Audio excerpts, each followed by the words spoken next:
please, presenter speakers, join these dramatic sofas for 10 minutes question and answer session.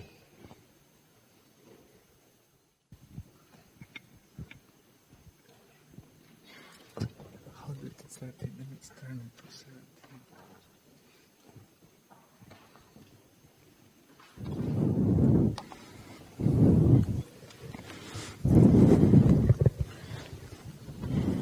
So who is ready? Anyone? Niles? Please, go for it. Thank you very much for nice presentations, all of you, and impressive stuff, really. But I have a question for Ilse. You said that there is no mentioning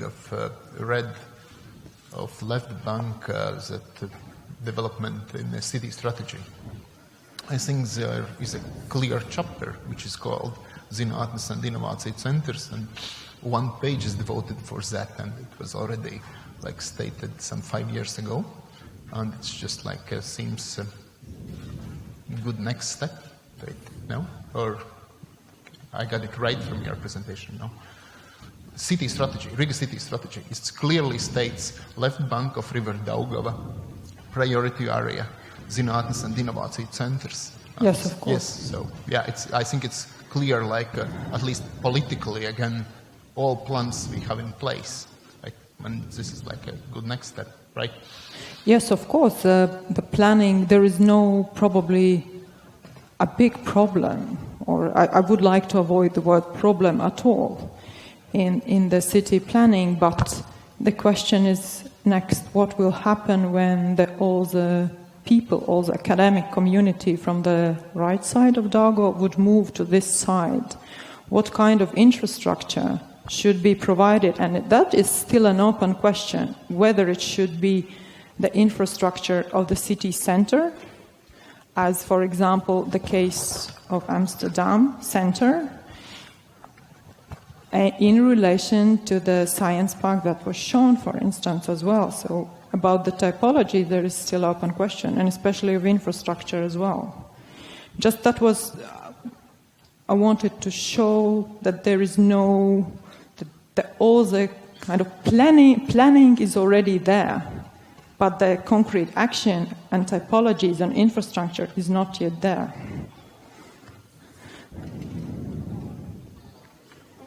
Yeah, okay. Who must be responsible for that, for the next step? What's your opinion? I have an idea that maybe Skanska development agents. Yeah, exactly. The case studies that we've been taking a look showcase that the best model of collaboration is to set up an agency or foundation that operates in between the city, in between the universities. So something that actually provides a common platform, and it does not necessarily mean that it's hardware, that it's a building, but could be, but it's rather a software, it's organizational, it's really truly organizational issue, and all the cases showed it. There's a question. Hello. I have also a question for Ilse about this Baltic Knowledge Mile. You have plans about these big universities which you are planning to connect together, but do you have any ideas of how to connect other universities on the other side of riverbank to this system which will work together? I mean, TSI, ISMA, also the campus of Valu and BSI, I think, because they have quite big campus there also.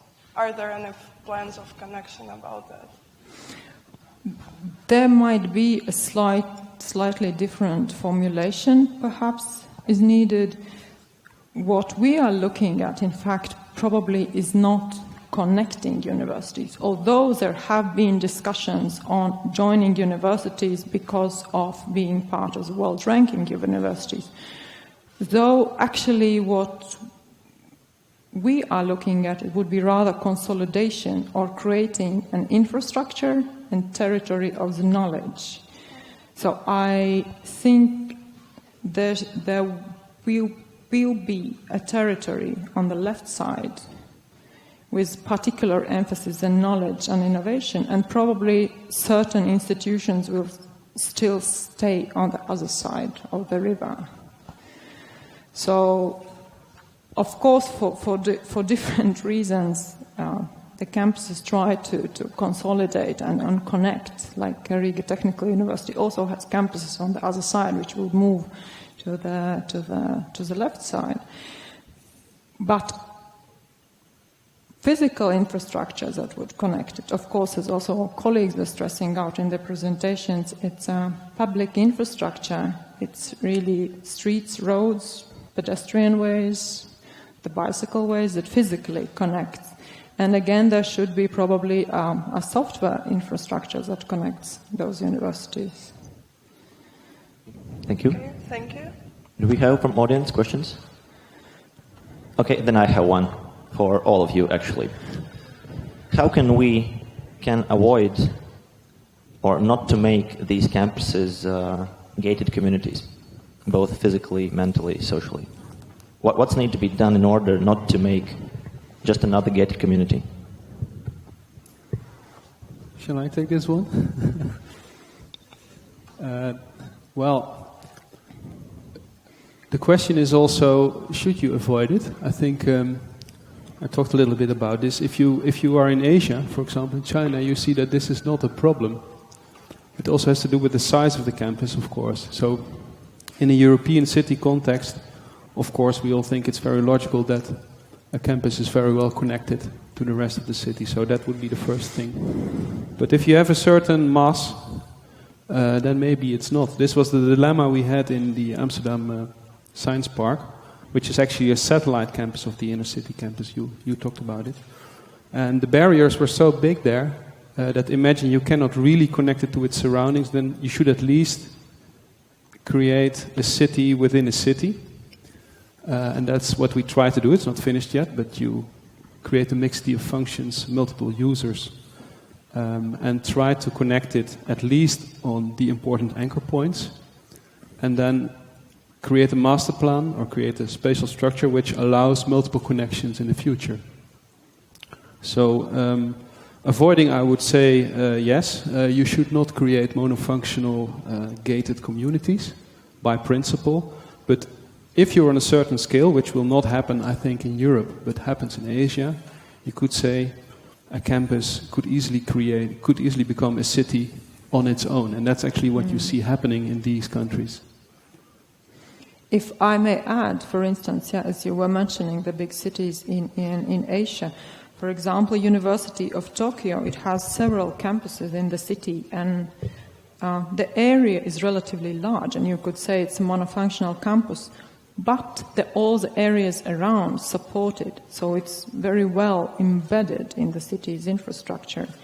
And looking at the examples also in Europe, the best seems those who are perhaps really, scattered in the infrastructure of the city, because then you are in an immediate proximity to all the city lives that you actually want to integrate, students or academic staff.